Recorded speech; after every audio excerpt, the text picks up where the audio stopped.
When my kids were little, there was nothing they liked better than to snuggle up at night and hear a Christopher Churchmouse story. So I'm going to read you one today from this book. You can see it's been well loved. It's even taped together here because we read it so much. The first story that we're going to read is Rainy Day Rescue. Children, obey your parents in the Lord, for this is right. Ephesians 6, verse 1. Christopher Churchmouse watched the rain come down. Would it ever stop, he thought. What a day! There was nothing to do. Mama, what can I do? He asked. Why don't you go outside and play, said Mama Churchmouse. It isn't raining very hard. Get one of your cousins to play with you. All right, said Christopher, grabbing his raincoat and hat. But Christopher, listen to me. You may go outside and play in the puddles, but don't go in the storm sewers. They are very dangerous.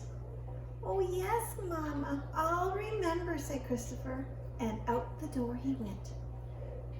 See, there he is, getting ready to go out. Soon Ted and Chris were sloshing around in the yard with their little boots on, making the water splash.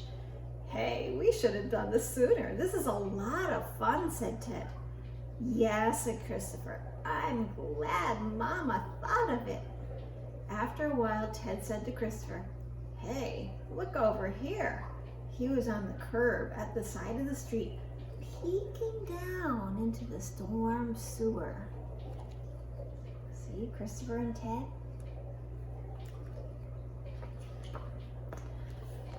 No, Ted, we'd better not go over there. My mom says that's a dangerous place for a mouse. She said not to go off the curb. Ah, come on, said Ted, taking a jump and landing smack in the middle of a long puddle that ran along the curb. Hey, Christopher, this is really neat. And see, there's Ted jumping in where he's not supposed to go. Christopher took one look and thought, well, Mama said not to go in the sewer. She didn't say we couldn't play by it. And so, taking a big jump, he landed beside Ted. This is really fun, cried Christopher. Suddenly, Christopher shouted, this water's getting deeper. Nah, it's just your imagination. Look, it's raining harder now, said Christopher. Maybe we should go back in the house. No, said Ted. We're just starting to have fun. Come on. If the little mice could have seen the muddy, rushing water coming toward them, they would have jumped out and headed for home, but they couldn't see it. There they are. Christopher's disobeying what his mama told him. Uh-oh. All of a sudden, they heard a great roar. What's that noise? It sounds like a train, said Christopher. At that instant, a muddy brown wall of water struck them full force. Hey, what is it? Where'd that water come from? Cried Ted. I don't know. Help me, cried Christopher. I'm falling. I can't, shouted Ted. The water is carrying me. What's happening? The water rushed along, getting deeper and deeper. Christopher had all he could do to hold his head up out of the water. We're going to drown, Ted, screamed Christopher. See if you can grab something. There's nothing to grab. We're going down the storm sewer, yelled Ted. Oh no, squealed Christopher as he was swept over into the blackness. Help, help, Mama, Papa. But Mama and Papa could not hear. Here they are, getting swept down into the storm sewer. Ted, where are you? I can't see you. I can't see you either. I'm over here, said Ted, trying to keep his head above water. Oh, Christopher, I'm so scared. Don't worry, Ted. Try not to be frightened, said Christopher. All of a sudden, the boys landed upon something very hard. They had dropped onto a little shelf of broken sewer tile. At that moment, they saw a tiny glimmering light moving toward them. Christopher, what's that light? I don't know. Just be quiet. The boys' eyes were round with fear as they saw coming toward them a pack of the biggest rats they had ever seen. They were terribly mean looking, and one was carrying a lantern. Well, what do we have here? Said the leader. Look at these little mice babies. They ought to be good for some fun, said one of the rats. Who are they? Whispered Ted. Water rats, I think, said Christopher. They live here in the sewer. Coming closer, the leader of the pack stepped up and said, Where did you sweet little things come from? We were washed down the sewer. Ha ha ha ha, laughed the big rat. Did you hear that, rats? They were washed down the sewer. Didn't your mommies tell you not to play near the storm sewer? Yes, sir, but we... Ah ha ha, you didn't obey your mommies, did you? No, we didn't. Oh, and here's poor Christopher and Ted. They're so afraid. Oh, that's the first step to becoming mean, ugly sewer rats like we are, right? Right, chorused the rats. Well, now that they're here with us, they can be our little servants, can't they? What we mean is that you can run our errands and do everything for us, and pretty soon you'll grow up to be just as mean as we are. We'll be back, and then you'll have some fun things for you to do. And the rats left. Oh, no, said Christopher.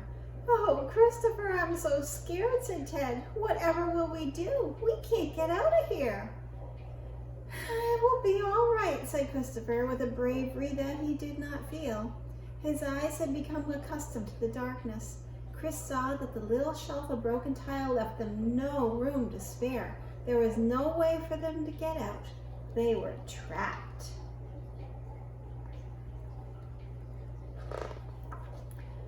Oh, why didn't I obey my mama, moaned Christopher. It's all my fault, said Ted. You didn't want to go down into the street to play. I know, but I shouldn't have listened to you. Mama told me it was dangerous and I should have obeyed. Well, no use thinking about that now, said Ted. They sat down and soon Ted fell asleep on Christopher's shoulder. Christopher sat staring into the dark, wondering if this would be the end of his life. All of a sudden, Christopher heard a scratching sound. Scratch, scratch.